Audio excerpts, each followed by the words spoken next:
Season 3 of House of the Dragon has just hit its halfway point, and honestly, it feels like the show has completely found its footing again after a slower stretch in Season 2. The new trailer for Episode 4 dropped, and it wastes absolutely no time throwing us straight into the middle of the chaos. We've got Ormond Hightower making his first real power move in Tumbleton, we've got Daemon dealing with a crown that's running out of gold, and we've got Rhaenyra trying to hold together a kingdom that's starting to crack under the weight of everything she's inherited. So today I want to break the whole trailer down piece by piece, walk through what every single line and shot actually means, and give you my honest predictions on where all of this is heading. Just a heads up, this is going to be full of spoilers and theories, so if you haven't caught up yet, now's your chance to turn back. Otherwise, let's get straight into House of the Dragon Season 3 Episode 4, Trailer Explained. The trailer opens on Tumbleton itself, and this small market town is about to become one of the most important locations in the entire war for the Iron Throne. This is the place where one of the bloodiest clashes of the Dance of the Dragons is set to unfold, and the show is clearly building toward it as the centerpiece of this episode. Rhaenyra opens the trailer with a question that basically sums up her entire mindset right now, wondering out loud why Ormond would even bother seizing a town like this in the first place. And honestly, it's a fair question. Tumbleton isn't some strategic fortress or a seat of power. It's a market town. People pass through it, trade happens there, but it doesn't hold the kind of value that would normally make it worth this level of risk. So why did he pick it? Here's my theory. Tumbleton is a maze.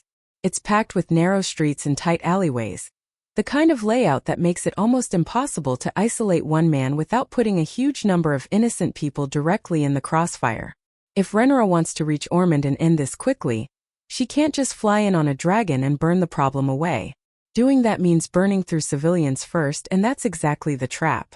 Ormond isn't just occupying a town, he's daring her to make an impossible choice. If she strikes back with fire, she risks turning the common people against her at the exact moment she needs their loyalty the most. If she doesn't, he gets to sit there, dig in, and buy himself time to strengthen his position. Either way, he wins something. This is a cowardly move dressed up as a military one, and it's designed entirely to test how far Rhaenyra can actually be pushed before she breaks. There's also a location detail worth pointing out here.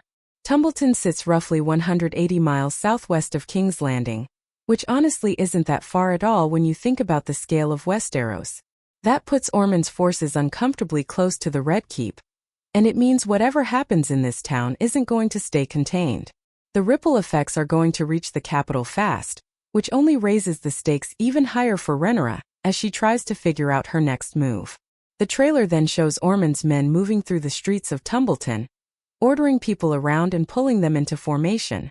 Rhaenyra asks whether he's trying to win the loyalty of the people living there, and honestly, I think that's exactly what's happening, though it's going to come down entirely to how she responds. Ormond is hiding among civilians on purpose. He knows that the only way for Rhaenyra to reach him is to go through them first, and that's precisely the kind of brutality that could flip survivors against her permanently. It's a calculated gamble, and it's the kind of move that shows just how ruthless the Hightower side has become since Otto's death. This isn't the cautious, careful war that Otto used to fight. Ormond is playing a different game entirely, one built on pressure, fear, and forcing his enemy's hand. From there we jump to Aegon and Larys Strong, still on the run and still hiding their real identities to survive. Larys warns Aegon that the men around them can't be trusted to hold any loyalty beyond themselves, which tells you everything about the world they're moving through right now. Trust is basically gone. Everyone is looking out for their own interests, and Aegon has to keep pretending to be someone else just to make it out alive. The two of them appear to be heading toward Rook's Rest, and in the same sequence we catch a glimpse of what looks like the body of Meleys, Rhaenys' dragon, lying dead on the ground.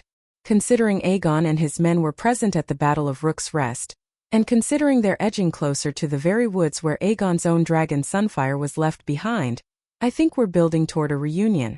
Aegon getting back on Dragonback would be a massive turning point, not just for his own arc, but for the entire balance of power between the Greens and the Blacks. There's also a smaller moment in this section that's easy to miss but says a lot.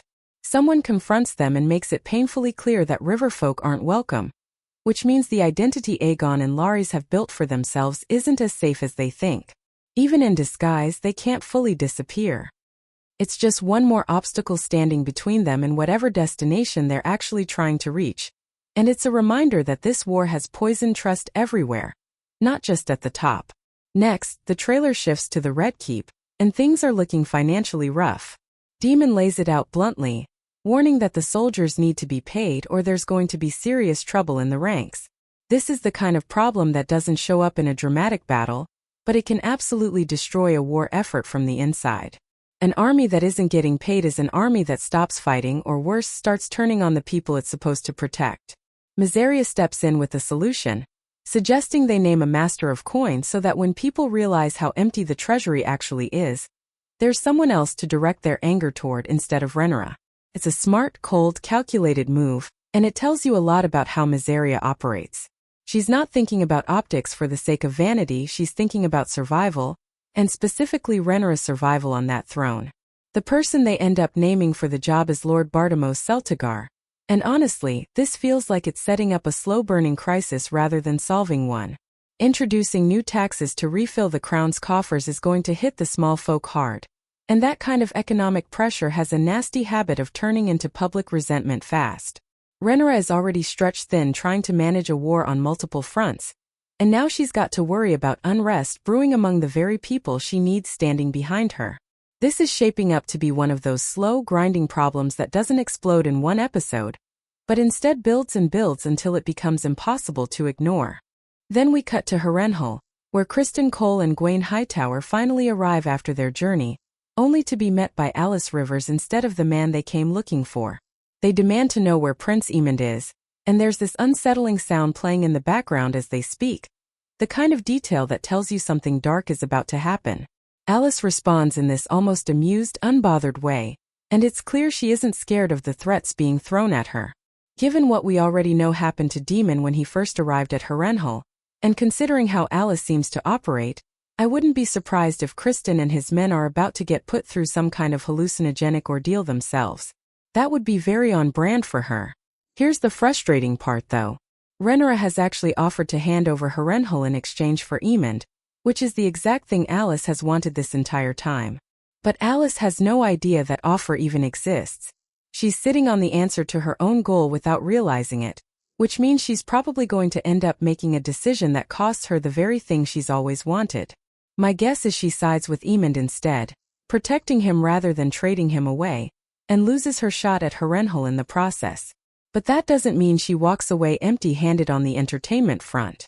I think she's going to have a lot of fun messing with Criston and his men before this is over. There's also a theory worth floating here, that Alice has struck some kind of deal with Aemond directly, healing him in exchange for eventually helping her claim Harrenhal for herself. That would explain exactly why he's been kept out of sight for so long. He's not just recovering, he's hiding and healing under her care, working towards something neither side has fully revealed yet. The trailer then pulls us back to Tumbleton, where we see Ormond Hightower stepping through a doorway, flanked by two men we recognize from earlier in the trailer. One of them is clearly wounded, which tells you his soldiers aren't showing mercy to anyone who pushes back against them. Ormond's voice plays over the scene as he declares that his purpose is to restore what he sees as the rightful line to the Iron Throne. This is a man who genuinely believes the crown belongs with a Hightower bloodline, and that belief is exactly why he sent a decoy Daeron to Daemon and Rhaenyra in the first place. He knew that if the real Daeron died out there, his entire justification for continuing this fight would collapse. Protecting that narrative matters more to him than almost anything else, and with him commanding the largest army in Westeros right now, it genuinely feels like nothing short of force is going to stop him. Right alongside this, we get a shot of a dragon taking flight out of Tumbleton, and I think there's a strong chance this is Tessarion, since we already know Darren's actual dragon has remained with Ormond and was responsible for the destruction we saw at the end of the previous episode. Ormond closes the trailer out by declaring that everything happening now is simply the will of the gods. Right as the dragon lands back in Tumbleton, there's also this shot of Ormond staring off into the distance with an orange glow lighting up the scene, along with visible dragon fire in the background, which strongly suggests someone or some group of people is about to feel the full force of that dragon's wrath. What I find genuinely fascinating here is comparing how Ormond and Rhaenyra each approach the idea of having a dragon at their command. Ormond is doing exactly what Viserys warned against all those years ago, treating dragons as a power that no one should ever trifle with, and here he is letting that power run loose without hesitation. It also lines up disturbingly well with the mindset Daemon once had, viewing dragon riders as something closer to gods among men. That's clearly how Ormond sees himself now that he's holding this kind of firepower. Rhaenyra, on the other hand, has taken a very different path after speaking with the Septon. She's trying to view dragons as this ancient magic born out of darkness, something to be respected rather than worshipped, while still understanding just how deeply the faith of the people is tied to it. She knows turning that faith against her would be a massive mistake because it's one of the last things actually holding the realm together right now. The two of them sit on completely opposite ends of this spectrum, and it's going to be genuinely interesting to watch whether Rhaenyra eventually shifts her approach and leans harder into that dragon power, the very thing her own father cautioned her against, as she tries to figure out how to take Tumbleton back. That final shot of Ormond closes the trailer out, and it leaves you with this heavy, unsettled feeling about exactly what kind of episode we're about to get. Based on everything packed into this trailer, Episode 4 isn't shaping up to be an intimate, character-focused episode the way the last one was. Instead, it feels like the show is laying down the groundwork for something much bigger, likely building toward a penultimate or finale-style episode later in the season where the first real battle of Tumbleton actually plays out. In the meantime, we're going to keep watching Rhaenyra get stretched thinner and thinner, whether that's through gold, resources, loyal men, or simply her own patience running out. This episode is clearly meant to be the turning point of the season, the moment where all these separate threads, the financial strain, the standoff at Tumbleton, the search for Aemond, and Aegon's slow crawl back toward relevance, all start pulling tighter together. And honestly, that's what makes this such a compelling stretch of the show right now. Nobody feels safe. Nobody has a clean path forward. Every choice on the table comes with a cost attached, and the trailer makes it very clear that Episode 4 is going to force some of these characters into decisions they've been avoiding for a long time. Rhaenyra has to figure out how to handle Tumbleton without losing the loyalty of the small folk. Daemon has to figure out how to keep his army fed and paid without triggering unrest back home. Criston and Gwaine have just walked straight into whatever Alice Rivers has waiting for them at Harrenhal. And Aegon is inching closer to a dragon that could completely change his standing in this war. If this really does mark the halfway point of the season, then House of the Dragon has set an incredibly high bar for itself, and honestly, based on this trailer alone, it feels like the back half of the season is going to hit even harder. Let me know down in the comments what you think is actually going to happen with Rhaenyra's decision on Tumbleton, whether Aegon reunites with Sunfire, and what you think Alice Rivers is really planning behind the scenes. This is shaping up to be one of the most important episodes of the entire season, and I genuinely cannot wait to see how it all plays out. The trailer opens in Tumbleton, and this unassuming little market town is about to become one of the most crucial flashpoints in the entire war for the Iron Throne. It's here that one of the bloodiest confrontations of the Dance of the Dragons is set to erupt, and the show is clearly positioning it as this episode's centerpiece. Rhaenyra kicks things off with a question that perfectly captures where her head's at right now. Why would Ormond even bother seizing a place like this? And it's a legitimate question. Tumbleton isn't a fortress. It's not a seat of power. It's just a town where people pass through and trade goods. Nothing that should justify this kind of risk. So what's his angle? Here's my read on it. Tumbleton is a labyrinth. Cramped streets, tangled alleyways. The kind of terrain where isolating one man without endangering a small army of civilians becomes nearly impossible. If Rhaenyra wants to reach Ormond and end this fast, she can't simply swoop in on Dragonback and torch the problem away. That path runs straight through innocent people first, and that's precisely the snare he's set. Ormond hasn't just occupied a town. He's baiting her into an impossible decision. Answer with fire, and she risks alienating the very small folk whose loyalty she desperately needs. Hold back, and he gets to dig in and fortify at his leisure. Either way, he comes out ahead. It's a cowardly maneuver dressed up as strategy, engineered purely to test exactly how far Rhaenyra can be pushed before she snaps. There's a geographic wrinkle worth noting too. Tumbleton sits roughly 180 miles southwest of King's Landing. Not much distance at all, given the scale of Westeros. That puts Ormond's forces uncomfortably near the Red Keep, meaning the fallout from this town won't stay contained. The shockwaves will reach the capital fast, raising the stakes even further for Rhaenyra as she weighs her next move. Next, we see Ormond's soldiers moving through Tumbleton's streets, corralling residents and shoving them into formation. Rhaenyra wonders aloud whether he's angling to win the townspeople's loyalty, and I think that's exactly the plan, though how it plays out hinges entirely on her response. Ormond is deliberately embedding himself among civilians. He knows the only route to him runs through them, and that's precisely the kind of brutal calculus that could turn survivors against Rhaenyra for good.